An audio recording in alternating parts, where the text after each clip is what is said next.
Hello, bachcho.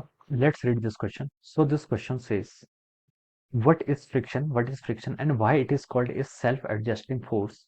Give the old and modern view of the causes of the friction. Okay, तो चलिए बच्चों, अब हम इस क्वेश्चन को स्टार्ट करते हैं। तो देखिए बच्चों, इस क्वेश्चन का की कॉन्सेप्ट आप क्या लिख सकते हैं? The key concept of this question. इस क्वेश्चन में देखिए हमें बताना कि व्हाट इज फ्रिक्शन। पहले तो आपको फ्रिक्शन की डेफिनेशन बतानी है। उसके बाद आपसे पूछा कि why it is called self adjusting force.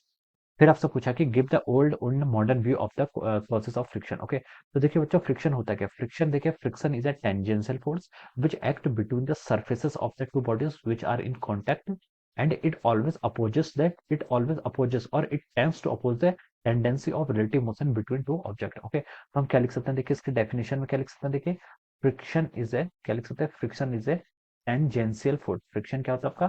Friction is a tangential force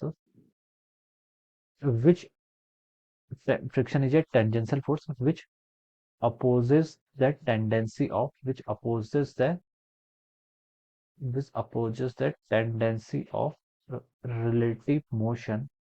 Friction is a tangential force which opposes the tendency of relative motion relative motion between the objects are in contact। जो object क्या होते हैं आपके contact में होते हैं, okay, उनके बीच में जो आपका क्या होता है? Are in contact. ओके, तो फ्रिक्शन क्या होता है कि ऐसा टेंजेंशियल फोर्स है जो क्या करता है? अपोज करता है किसको? Tendency of relative motion between the object which are in contact, जो क्या होते हैं? आपके कॉन्टेक्ट में होते हैं। Okay, so this is called our friction force. ये क्या कहलाता है? आपका फ्रिक्शन फोर्स कहलाता है। ओके, तो देखिए बच्चों, फ्रिक्शन फोर्स का देखिए सेकंड लाइन में बोला कि why it is called self adjusting force. इसको हम सेल्फ एडजस्टिंग फोर्स क्यों कहते हैं? ओके, तो देखिए बच्चों, फ्रिक्शन फोर्स आपके दो टाइप्स के होते हैं। क्या होते हैं आपके? दो टाइप्स के होते हैं। ओके, फ्रिक्शन फोर्स की आपकी टू कैटेगरी होती है। पहला जो फ्रिक्शन होता है उसे हम क्या बोलते हैं? आपका स्टैटिक फ्रिक्शन। एक फोर्स आता है आपका स्टैटिक फ्रिक्शन, और सेकंड फ्रिक्शन होता है आपका, उसे हम बोलते हैं आपका काइनेटिक फ्रिक्शन। क्या होता है आपका?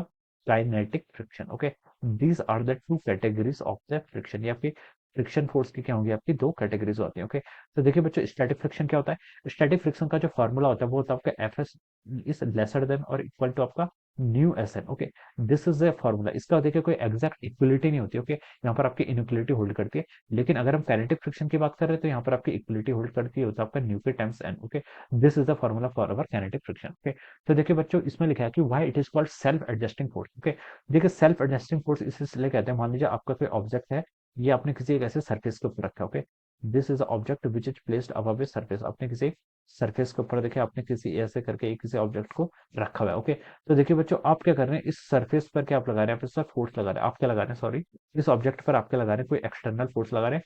मान लीजिए एफ क्या आपका कोई एक्सटर्नल फोर्स एक्स से एक्ट कर रहा है। Okay, F is some external force which is acting on the body. Okay, तो देखिए बच्चों, अगर आप देखिए किसी ऑब्जेक्ट को, अगर आपके सामने कोई ऑब्जेक्ट रखे, अगर आप उसको फोर्स लाएंगे, ओके, तो जरूरी नहीं है कि वो फोर्स को लगाने पर वो ऑब्जेक्ट आपका क्या करेगा? मूव करेगा। ओके, वो क्या करेगा? आपका मूव करेगा। मान लीजिए आपने इसमें सबसे पहले फोर्स लगाया, आपने फोर्स लगाया कितना? 0.1 न्यूटन। ओके, तो ये ऑब्जेक्ट आपका मूव नहीं किया। फिर आपने फोर्स को इंक्रीज किया कितना? 0.2 न्यूटन। ये आपका ऑब्जेक्ट मूव नहीं किया। ओके, तो जब आप देखिए 0.1 न्यूटन का एक्सटर्नल फोर्स लगा रहे थे, तब इस पर आपका एक फोर्स लग रहा था। ओके, ये क्यों नहीं मूव कर रहा था? बिकॉज इस पर क्या लग रहा था? स्टैटिक फ्रिक्शन लग रहा था। क्या लग रहा था? स्टैटिक फ्रिक्शन, जो इस एक्सटर्नल फोर्स के अपोजिट डायरेक्शन में लग रहा था, जिसके कारण ये ऑब्जेक्ट क्या कर रहा था? आपका मूव नहीं कर रहा था। जब आप 0.1 न्यूटन का फोर्स लगा रहे थे, तब आपका स्टैटिक फ्रिक्शन का मैग्नीट्यूड भी कितना था? 0.1 न्यूटन। ओके, फिर आपने 0.2 न्यूटन का फोर्स लगाया, तभी भी आपका स्टैटिक फ्रिक्शन का मैग्नीट्यूड कितना होगा? 0.न्यूटन। अगर आपका ऑब्जेक्ट मूव नहीं कर रहा है तो स्टैटिक फ्रिक्शन आपका उतना ही होता है जितना आपका एक्सटर्नल फोर्स लग रहा है। ओके, फिर आपने देखिए 0.3 न्यूटन का फोर्स लगाया, ऑब्जेक्ट आपका तभी भी मूव नहीं किया, तो हम बोल सकते हैं कि स्टैटिक फ्रिक्शन की वैल्यू कितनी है आपकी? 0.3 न्यूटन। ओके, अब देखिए मैं, अगर मैं यहाँ पर इसका ग्राफ भी प्लॉट कर लेता हूँ। ओके, दिस इज अवर, ये आपका देखिए, ये आपका ग्राफ है किसके बीच में? आपको, ये आपका फ्रिक्शन का ग्राफ है, और this is the applied force. ये क्या कर रहा है? आपका अप्लाइड फोर्स का ग्राफ है। ओके, तो देखिए जो यहाँ पर इसका ग्राफ आता है, इसका ग्राफ आपका इस नेचर का होता है। ओके, इसका ग्राफ ऐसे देखिए, जब आपका जीरो फोर्स लगा रहे थे तब आपका फोर्स, फ्रिक्शन फोर्स भी जीरो था। जैसे जैसे आप फोर्स इंक्रीज कर रहे हैं, आपका फ्रिक्शन आपका उतना ही उतना होता जा रहा है। ओके, लेकिन एक वैल्यू ऐसी आती है, मान लीजिए आपने यहाँ पर फोर्स लगा दिया 1 न्यूटन। 1 न्यूटन के बाद देखिए, 1 न्यूटन जैसे आपने फोर्स लगाया, इस ऑब्जेक्ट की टेंडेंसी अब मोशन करने की हो गई है। ओके, अब 1 न्यूटन के बाद ये ऑब्जेक्ट मूव तो नहीं कर रहा, लेकिन जैसे ही आप 1 न्यूटन से फोर्स जरा सा भी इंक्रीज करेंगे, यानी कि 1.01 न्यूटन भी करेंगे, फिर ये ऑब्जेक्ट क्या करने लग जाएगा? आपका मोशन करने लग जाएगा। ओके, तो हम बोल सकते हैं कि वो maximum value, okay, the maximum value of the force that is 1 Newton here, in which after which the object will start to move. Okay, यहाँ तक देखिए फोर्स की क्या थी? इस फोर्स के कारण देखिए इस फोर्स जो आपका एफ लग रहा था 0.1 से लेकर 1 न्यूटन तक, इस ऑब्जेक्ट के मूव करने की टेंडेंसी थी, बट ये आपका मूव नहीं कर रहा था। तो जब टेंडेंसी थी तब हम बोल सकते हैं यहाँ पर आपका स्टैटिक फ्रिक्शन क्या करता है, आपका एक्ट करता है। ओके, तो देखिए आपका जो स्टैटिक फ्रिक्शन है उसकी वैल्यू कितनी थी, जितना आप एक्सटर्नल फोर्स लगा रहे थे उतनी ही उसकी वैल्यू थी अगर आपका ऑब्जेक्ट मूव नहीं कर रहा है। तो देखिए जो आपका स्टैटिक फ्रिक्शन का ग्राफ आ रहा है यहाँ पर, इस नेचर का ग्राफ आ रहा है। ओके, यानी कि अपने आप को क्या कर रहा है, आपको वेरी कर रहा है। ओके, और जो उसकी मैक्सिमम वैल्यू हो जाती है दैट इज कॉल्ड, जिसके बाद आप जब ऑब्जेक्ट क्या करना लग जाता है, मूव करने लग जाता है, this is called our limiting value of friction. इसे क्या बोलते हैं, this is called limiting value of the friction.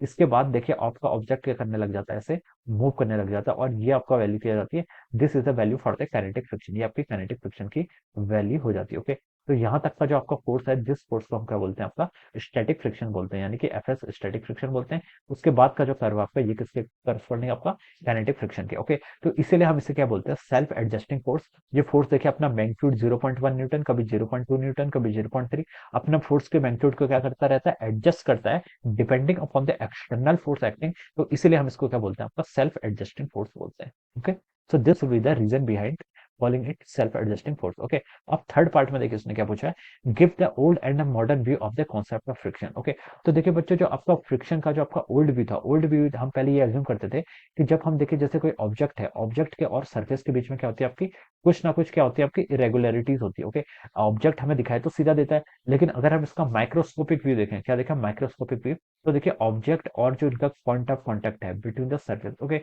यहाँ पर आपकी क्या होती है, कुछ इरेगुलरिटीज होती है। अगर हम इसको माइक्रोस्कोपिक व्यू से देखें तो देखिए इस इरेगुलरिटीज के कारण क्या था, आपका फोर्स ऑफ फ्रिक्शन एक्ट होता है। ओके, इस इरेगुलरिटी, जितनी ज्यादा इरेगुलरिटीज होंगी उतना ज्यादा आपका क्या होगा, फोर्स ऑफ फ्रिक्शन होता है। ओके, तो ये आपका क्या था, ओल्ड व्यू था। ओल्ड व्यू क्या था आपका, फ्रिक्शन फोर्स, जो आपका फ्रिक्शन फोर्स क्या हो रहा है, ओल्ड व्यू के करस्पॉन्डिंग हम बोल सकते हैं क्या, friction force arises. Friction force किसके कारण अराइज हो रहा है, due to the irregularities, due to irregularities. Okay, due to irregularities, okay, due to irregularities in the shape of the body as well as on the surface, or as well as on the surface. Okay, तो frictional force arises due to the irregularities. Okay, कब दिखाई पड़ता है, जब हम देखें microscopic level पर देखते हैं, जब हम क्या देखते हैं, ऑब्जेक्ट को अगर हम माइक्रोस्कोपिक लेवल पर देखते हैं, तो इसलिए हमें पहले हम हमारा जो कॉन्सेप्ट था फ्रिक्शन का, ये था कि इसी कारण क्या लगता है, आपका फ्रिक्शन फोर्स लगता है। और इससे हमारा देखिए ओल्ड कॉन्सेप्ट से हमारी एक चीज और प्रूव हो गई थी कि जो आपका कोफिशिएंट होता है काइनेटिक फ्रिक्शन, ये आपका क्या होता है, it is slightly lesser. Okay, किसके कंपेरिजन में, आपका स्टैटिक फ्रिक्शन के। ओके, हम बोलते हैं कि जो आपका limiting value of static friction होती है, it is always lesser than the, इससे लेस होती है आपकी काइनेटिक फ्रिक्शन से। ओके, तो ये कॉन्सेप्ट भी आपका ओल्ड कॉन्सेप्ट से क्या होता है, आपका प्रूव हो रहा था। Okay, this was the old view of the friction. ये आपका फ्रिक्शन का ओल्ड व्यू था, जो बताता कि था यहाँ पर आपके सरफेस और ऑब्जेक्ट के बीच में इरेगुलरिटीज होती है। बिकॉज ऑफ दिस आपका क्या होता है, यहाँ पर स्टैटिक फ्रिक्शन और काइनेटिक फ्रिक्शन क्या करता है, एक्ट करता है। अब जो देखिए जो आपका मॉडर्न व्यू है, मॉडर्न व्यू आपका किस बेसिस पर वर्क करता है, जो आपका मॉडर्न व्यू है अबाउट द फ्रिक्शन, ये बोलता है आपका, देखिए जो आपके सरफेस है, जो आपका ऑब्जेक्ट है और जो सरफेस है, उसके बीच में क्या लगता है, आपके एटॉमिक और मॉलिक्यूलर फोर्सेस लगते हैं। जो आपका मॉडर्न व्यू है, मॉडर्न व्यू देखिए किस पर काम करता है, मॉडर्न व्यू बोलता है कि आपके यहाँ पर क्या होता है, आपके एटॉमिक एंड मॉलिक्यूलर फोर्सेस होते हैं। एटॉमिक और molecular forces act between the molecular forces act. Okay, molecular force act between the object and the surfaces, जिसके कारण क्या होता है, आपका फ्रिक्शन फोर्स क्या होता है, आपका अराइजेस होता है। ओके, यहाँ पर देखिए क्या होता है, आपका छोटे छोटे डोमेन्स होते हैं, उन डोमेन्स में अगर हम देखें तो यहाँ पर क्या होता है, आपका स्मॉल स्मॉल फोर्सेस ऐड होते हैं, और उन सब फोर्सेस को जब हम ऐड कर लेते हैं तो हमारा फ्रिक्शन फोर्स क्या हो जाता है, एक्ट हो जाता है, जो कि नॉर्मली किसके प्रोपोर्शनल होता है, आपका रिएक्शन फोर्स के प्रोपोर्शनल होता है। ओके, आपका जो फोर्स ऑफ क्या होता है, फ्रिक्शन फोर्स होता है, देखिए ये किसके प्रोपोर्शनल है, नॉर्मल के नॉर्मल फोर्स के यहाँ पर आपका रिएक्शन फोर्स है। ओके, तो this is the modern concept behind the modern view of the friction. Okay, this is the modern view for the cause of the friction. Okay, तो ये हमने यहाँ पर क्या कर लिया, इस क्वेश्चन पे यहाँ पर आपको सॉल्व कर लिया। Okay, so this is the complete answer of this question. Okay, so I hope you all understood this concept. All the best and thank you so much.